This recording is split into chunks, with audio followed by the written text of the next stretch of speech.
Hey everyone, this is the Rewriter writing in. For today's video, I want to do something a little bit different. This video will be an introduction to the next 3 videos on rewriting the story of Destiny. The reason I have an introduction video is because I want to make a separate and unique story for each of the playable classes in the game, and this video would be insanely long if I did that all here. Now, I wanted to get into the background of the video before I dive into the story's introduction. Bungie used to be one of my favorite developers, making one of my favorite video game franchises ever, Halo. When they left Microsoft, they said that they were working on a brand new IP that was very unique and different from Halo. Now, when Destiny released, it certainly was different from Halo, but not in the right ways. The main problem with the game was its story, or lack thereof really. Nothing in the game was ever explained, such as what the Traveler was or where it came from, what the darkness was, what this so-called light was, or what the purpose for any of the enemy factions were. In all, the story was a complete mess that had no real arcs or interesting characters for us to root for. Now look, I understand that this story turned out the way it did because Joseph Staten quit and couldn't finish his original story, as well as Marty O'Donnell being fired, which didn't help either. However, Bungie could have just delayed the game until they had a proper story figured out, which would have kept their reputation still intact. Another problem with the game was the design philosophy. Having the game be always online with other people that you can just join on a dime really didn't make the story feel personal or handcrafted. It felt like I was playing a Lego game. Instead, I would have made the campaign a single-player RPG so that the player felt immersed in the characters and world, while also acquiring amazing and powerful loot that would separate it from Halo. In my opinion, I would have had the story and the multiplayer separate like they did with the Halo games, and craft an amazing story first, and then a super fun multiplayer to go with it. But with all of this out of the way, let's dive into the rewritten introduction of Destiny.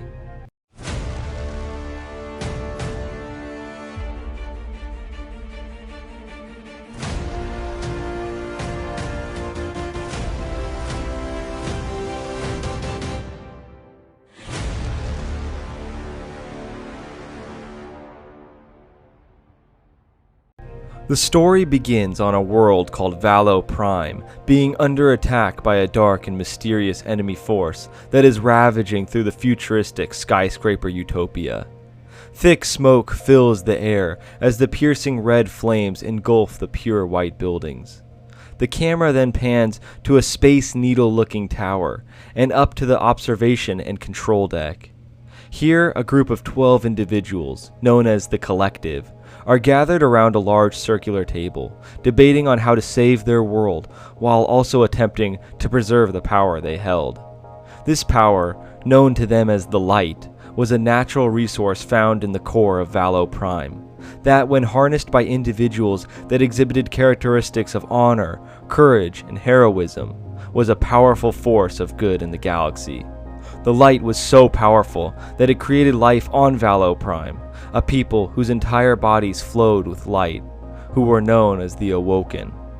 However, when corrupted by those who sought power and would kill if necessary to achieve their goals, the light was tainted into the darkness, an all-consuming force that could not be stopped. The Collective debates how to preserve this power, as if this invading force were to conquer Valo Prime and consume the light into darkness, there would be no stopping them. One of the members then suggests that they commence Operation Traveler as the only way to get the light out of Valo Prime. The Traveler, as they nicknamed it, was a powerful construct they built to harness the light, for which it did for hundreds of years, until it needed to be shot out into the stars as a last resort if Valo Prime were ever overtaken. The Collective all agreed, with the leader, called the Speaker, flying the Traveler to the nearest galaxy of those worthy to wield the light. The building, along with the planet itself, began violently shaking, and the Speaker knew that he only had a window of time to get to the Traveler and get it out of Valo Prime. Just as the Speaker went down the elevator, an enemy cruiser hovered across the observation deck and opened fire, killing all of the Collective. The Speaker could feel the shaking and hear the thunderous boom of the enemy's weapons, and knew time was of the essence. The elevator took him underground, where the traveler was feeding on the light. The speaker then opened the bottom hatch and boarded the traveler. The underground facility erupted in flames as the core of Valo Prime was beginning to become exposed, and the traveler then gracefully and effortlessly launched up from the underground and flew at light speed past all of the invading cruisers in the air until it was space-bound. The speaker dropped his head for a moment, knowing that his planet was doomed, but knew that he could save another galaxy by bringing the light. The camera then cuts to Earth, where humanity is on its last legs attempting to push back an otherworldly invader called the Fallen. A once proud and thriving civilization, after years of civil war and one genocide later, all that remained of the now called Fallen was the scrap-heaving monsters that can only survive on the resources of other planets, as theirs was destroyed many years prior. The Fallen were much more advanced than the humans, and were massacring them continent by continent. The final remaining megafortress, the last city, was under siege by the Fallen. All hope was seemingly lost. Human soldiers, along with war machines they created called Exos, were dying left and right. Even women and children were being taken by the Fallen to be slaves on their fleet ships. Finally, the flagship of the Fallen flew above the last city, preparing an orbital strike that would decimate everyone below. Suddenly, off in the distance, a massive white orb was seen hurtling towards the flagship and flew right into it, slashing it in half. Everyone was staring up at it in awe, until the Fallen then set their sights on the ship and began unleashing everything they had. However, the shielding capabilities on the Traveler were so advanced that their lasers just bounced right off of it. The bottom hatch opened, with the speaker dropping onto the battlefield. The Fallen then engage him. The speaker drops an empowering rift, then 2 barricades on his sides, and finally jumps in the air, raining down fiery daggers into the army of aliens. Neither the humans nor the Fallen had ever seen power like that before. The Fallen then charge him, and the speaker slams his foot on the ground before summoning a massive flaming hammer that he used to crush them with ease. After all the Fallen in that area had been killed, the speaker approaches the mass of badly injured humans and torn to pieces Exos, and announces that the Traveler had chosen them, and that they would carry on as guardians of the light. With this power, they would be able to crush all their foes, but would need to remain pure of heart in order to keep from corrupting, turning the precious light into darkness.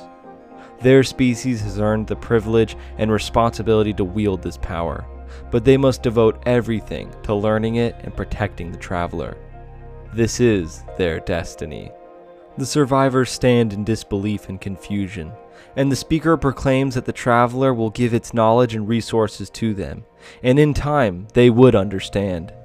Now was the time to rebuild, regather, and strengthen their defenses for the next invasion force.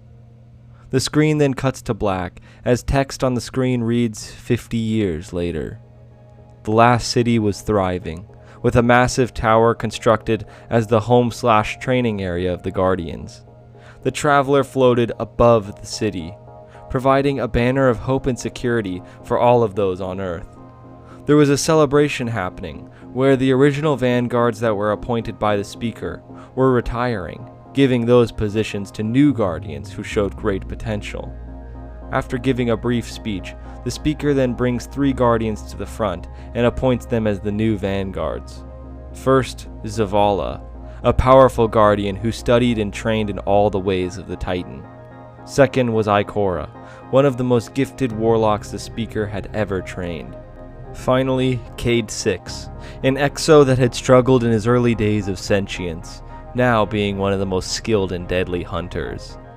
The speaker explains that these vanguards would serve as guides to new Guardians, and that they were the first line of defense for the last city. After a thunderous cheer, the speaker continued to explain that it was the time of year of recruiting a new wave of Guardians, called the Ceremony of Light, and that the candidates should prepare for this event. I structured the opening cutscene in this way so that the things that needed to be explained, such as the light, the darkness, the Traveler, the speaker, and the Fallen, are all shown to the player in a way that's simple but effective. That doesn't mean that everything is going to be explained here, as there are still mysteries surrounding the world, but enough was, so that everyone isn't left scratching their heads wondering what the heck's going on. This is how the writers of Destiny's story treated its fans. You must have no end of questions, Guardian. I could tell you of the great battle centuries ago.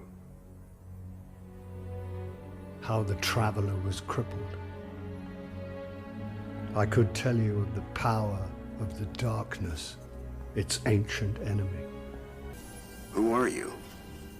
Why have you been watching us? I don't even have time to explain why I don't have time to explain.